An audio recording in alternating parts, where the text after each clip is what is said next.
Fala aí, gurizada do nono ano, Sr. Jacques de novo aqui para mais uma videoaula de artes. Dessa vez a gente vai falar sobre a arte do neoclassicismo, ou arte neoclássica. Então, para a gente entender esse período, a gente precisa voltar para os primeiros movimentos clássicos da arte que a gente estudou.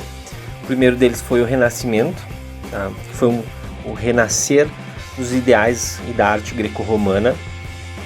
Depois disso, então, o Renascimento ali por final de 1400, início de 1500, e depois a gente vai ter, em oposição ao Renascimento, o período Barroco, lá em 1600, com uma arte totalmente livre de amarras, mostrando a expressão do artista. Isso na questão de técnicas, né? E agora, os artistas desse período, então a partir de 1700, seguindo a ordem cronológica, eles vão deixar de lado a arte do Barroco, eles vão negar ela, vão ir contra ela e vão voltar ao clássico do Renascimento. Por isso que é um neoclássico, ou seja, um novo clássico, um novo Renascimento. Não podemos chamar de novo Renascimento porque não renascem ideais greco-romanos, mas é um novo clássico, uma explicação bem simples, mas direta, Então vamos pensar agora o que está acontecendo. Para receber esse nome, ele se assemelha bastante ao Renascimento. Então, que movimento é esse?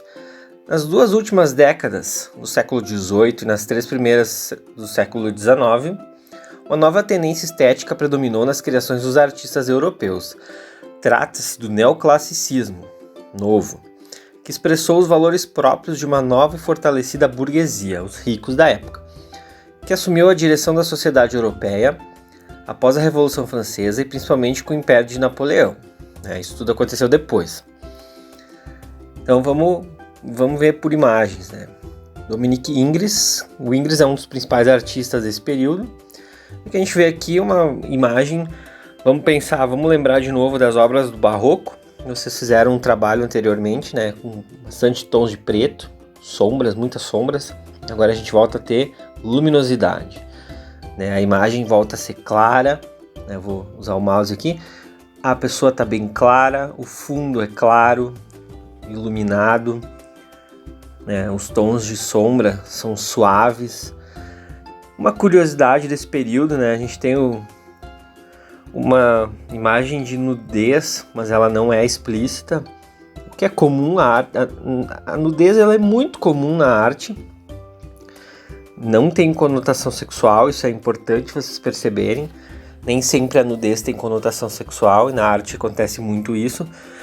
E uma coisa legal desse período é que as pessoas, quando elas tinham obras de arte com nudes, literalmente, eles escondiam essas imagens, essas pinturas com cortinas na casa. E elas só mostravam para pessoas muito íntimas, muito chegadas, muito próximas.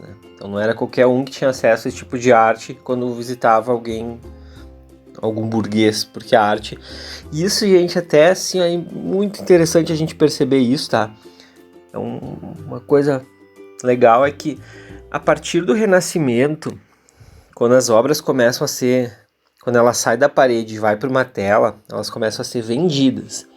Aí entram em cena os comerciantes de arte, os atravessadores, os caras que vão expor para o artista e vão vender, e a arte começa a se valorizar, e a gente tem hoje um mercado de arte gigante que gira milhões de dólares todo ano, e isso começa lá naquela época.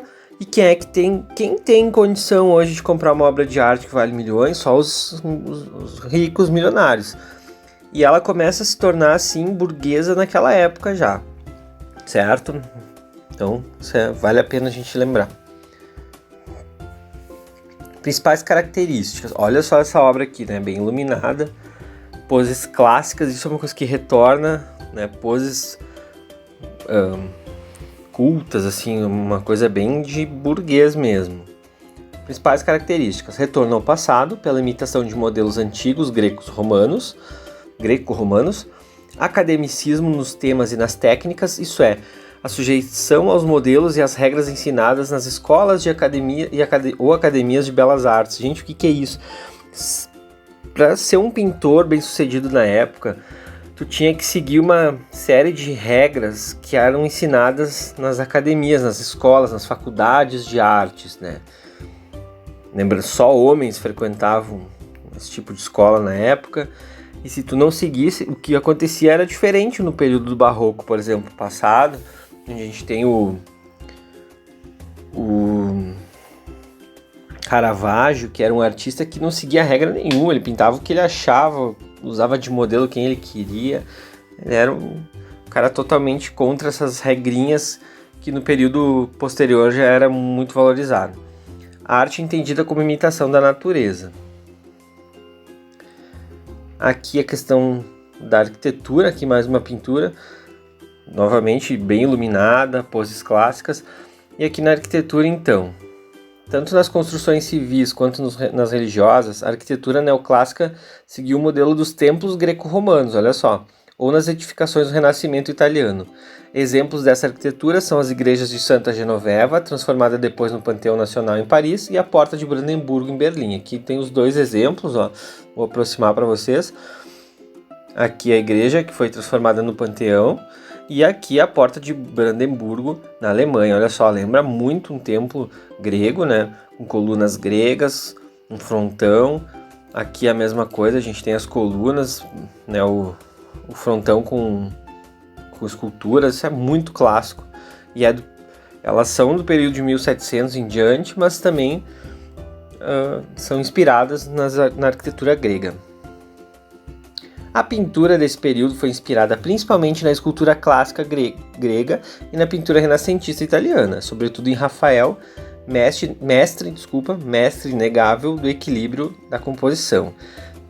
Essas regrinhas, a gente não é só questão de cor, de ser iluminado, existe uma série de regras nessa pintura para compor a imagem, né? Onde vai estar o personagem, como vai estar o braço dele, a proporção em relação ao fundo. Existe um monte de regrinhas que a gente nem vai conversar sobre isso, senão a gente vai demorar muito. Então, características da pintura: formalismo na composição, refletindo o racionalismo dominante, exatidão nos contornos e harmonia no colorido. Muito parecido com o Renascimento. Então, alguns artistas, os principais pintores, o Ingres, né, que eu estava falando, aqui algumas obras do Ingres, olha só. Essa aqui que a gente já tinha visto, a menina com uma pose super clássica, e aqui fica já uma ressalva para o nosso trabalho de hoje, então pensem, olhem bem para essa imagem, olha a posição dela, a mãozinha ali, né? Aqui cenas da cultura greco-romana, que também, ó, a arquitetura grega está muito presente nesse período. Tá? Cenas da mitologia greco-romana, o Ingres era ele era um mestre nisso. O Davi, Jacques Louis David, né, não é David, não é americano. O Davi, ele era o pintor da corte, olha só, então ele pintava os retratos para os reis. Olha só, né, leva muito em consideração a harmonia de cores e posições clássicas que a gente estava falando. A Morte do Marat, essa obra é muito famosa. E aqui mais uma cena greco-romana, certo? Muito bem, gente. Então, o que consiste a atividade de vocês? Lembrando que as nossas tarefas, elas são muito para a gente poder lembrar, né, dos movimentos, lembrar das características. Quando vocês pintaram aquelas frutas e pintaram o fundo preto, iluminado, com sombra, era para lembrar desses contrastes de luz do Barroco. Hoje, novamente, a atividade vai ser para a gente recordar das características do período neoclássico. Então, eu gostaria que vocês pegassem e desenhassem uma pessoa. Vocês vão criar, tá? Mas vocês podem pegar referências, procurem imagens, não copiem obras do neoclássico, criem, né? O aprendizado está justamente nesse processo de vocês procurarem imagens e tentarem fazer. Pode até ser uma foto de vocês mesmos, tá? Não precisa ser um realismo fotográfico, não precisa olhar para a foto e ver que é vocês, mas usar como referência. Mas pensar assim, se essa pessoa estivesse sendo retratada por um pintor real, um pintor da corte, né? Vou usar um exemplo bem simples, né? Por exemplo, se o Harry Potter fosse pintado, fosse retratado por um artista para ser um retrato por um castelo do rei lá. Como é que ele seria? Qual seria a pose?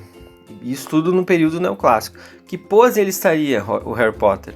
Como seria a iluminação dele, a iluminação do fundo, né? Tudo bem harmonioso, cores claras. Então eu quero que vocês pintem essa pessoa e pintem o fundo também, como se fosse um lugar assim de reis, né? De um castelo, mas que tenha harmonia de cores, que seja iluminado, certo? Legal. Gente, assim, ó, não vou avaliar vocês pelo realismo fotográfico, repito falar isso, né? É muito pelo processo de criação. Óbvio, não vamos fazer palitinhos ali, stickman, é algo elaborado que vocês, né, tentem. Eu sei, nem todos têm habilidades, mas que vocês tentem, certo? Eu vou avaliar muito o processo criativo de vocês, certo? Então, ansioso para ver os trabalhos. Caprichem, boa semana e se cuidem. Grande abraço.